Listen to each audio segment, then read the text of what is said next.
So what if you were to take just a fraction, let's say 10% of the drugs? Will you still feel the drugs? Will the effects be different? Will the damage be less?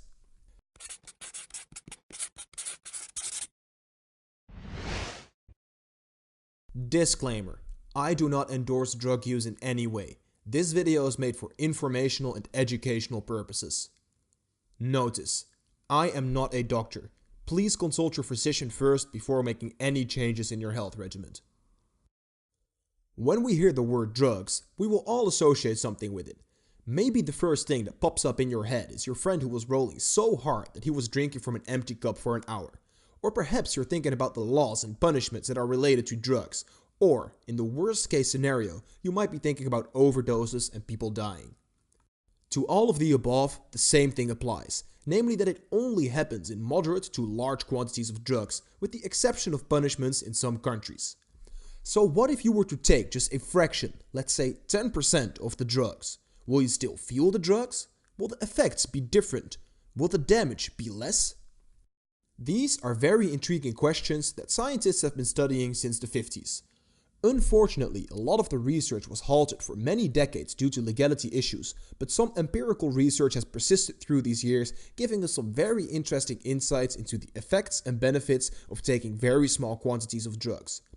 The ingesting of these small dosages was dubbed microdosing. Most notably is the research done by James Fadiman, who has been gathering information from thousands of microdosing individuals, trying to streamline the process as well as possible.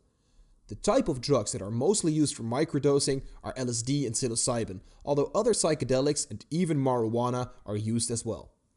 Since I have no experience microdosing marijuana or psilocybin, I do not feel comfortable covering these topics, so I will stick to microdosing LSD for this guide.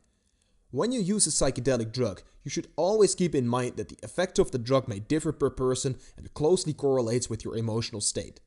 But let's have a look at some of the general effects of microdosing. Microdosing can increase your creativity.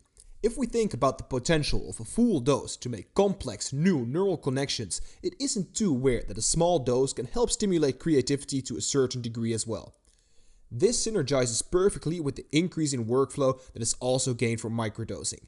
Having a more intense and prolonged workflow in combination with creativity can really help you take your creative work to the next level.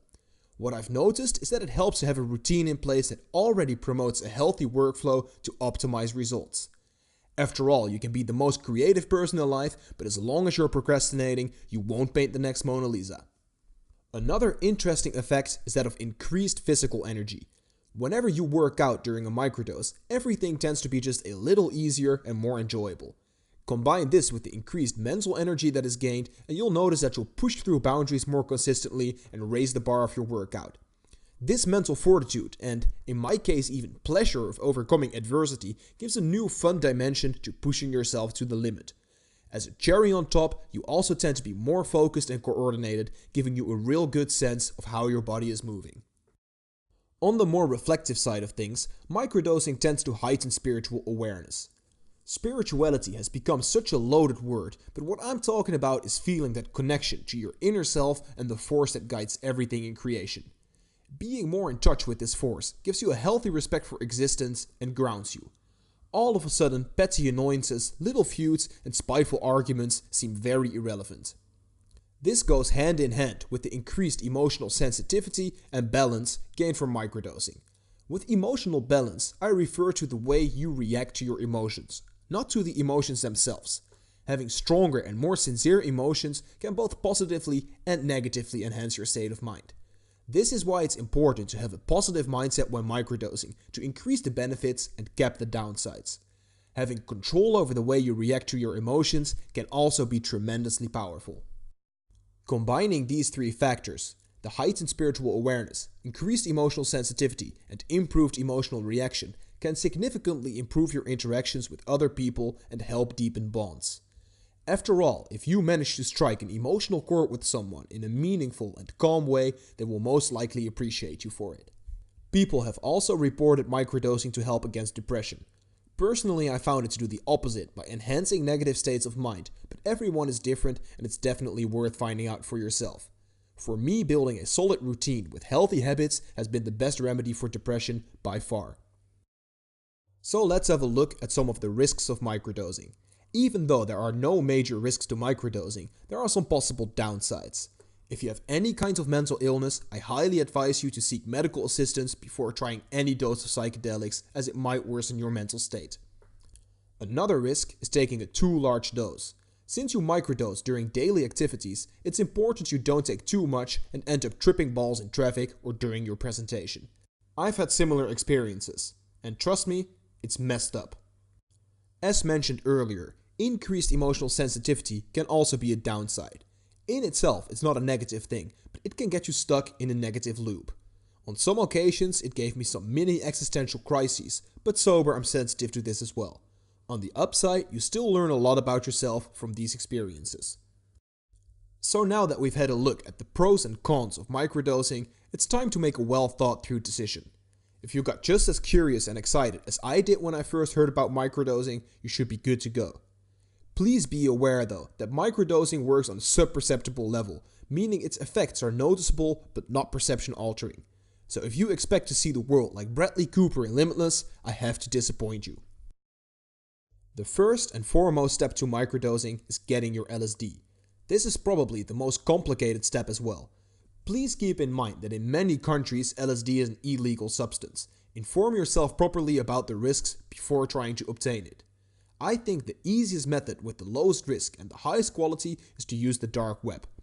There are plenty of guides on the internet on how to use the dark web, so I won't go into too much detail there.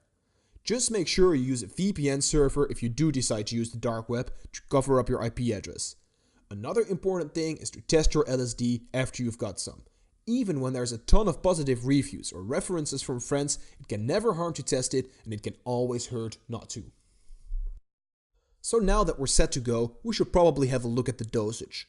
The usual guidelines are to use 5 to 10% of what you would regularly consume for a full-blown trip. This tends to be somewhere in the 10 to 25 microgram range for LSD. Remember that you can always take more but never take less, so try erring on the side of caution.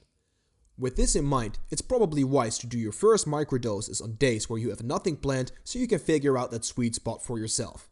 After you've managed to find the right dosage, you can start using it in day-to-day life. There are two different ways in which to ingest the LSD. The first is to simply cut off a piece of your bladder and put it in your mouth. The downside of ingesting it this way is that the LSD on top of the bladder may be distributed unevenly and you might end up taking more or less than wanted. The second option is to put your whole bladder in a glass of water and add some vodka. This way your acid will dissolve in the liquid, making it easier to dose properly. For example, if you were to dissolve a 200 microgram tab in 100 milliliters of liquid, you can be certain that every 5 milliliters of liquid has 10 micrograms of LSD in it. If you have any experience with psychedelic drugs, you have an idea of what to expect. If not, you should be prepared to experience a new range of emotions and thoughts that might be slightly scary at first, but which you will ease into over time.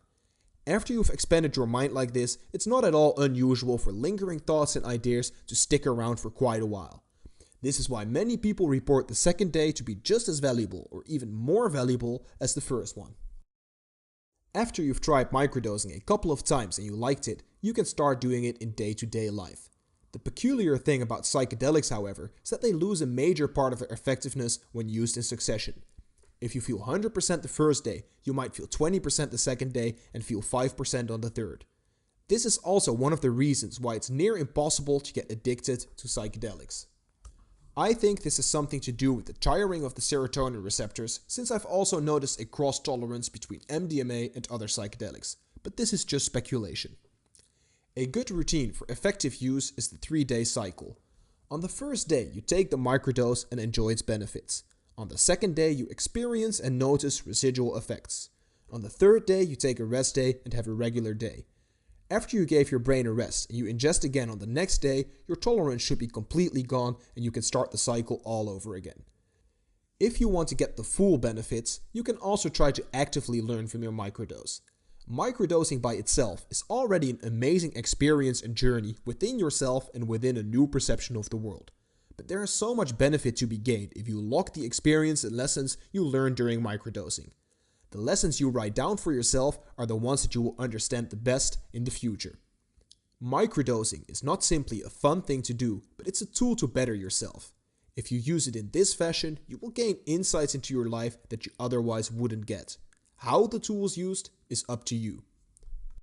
There you have it, a guide on how to start microdosing. It might be a little overwhelming and scary at first, but take some time to soak it in and experiment at your own initiative. Most importantly, experiment safely. It's not worth if you're risking your own health over potential benefits. Thank you for watching this video. If you enjoyed this content, don't forget to join the pack by subscribing down below. Stay safe and see you soon.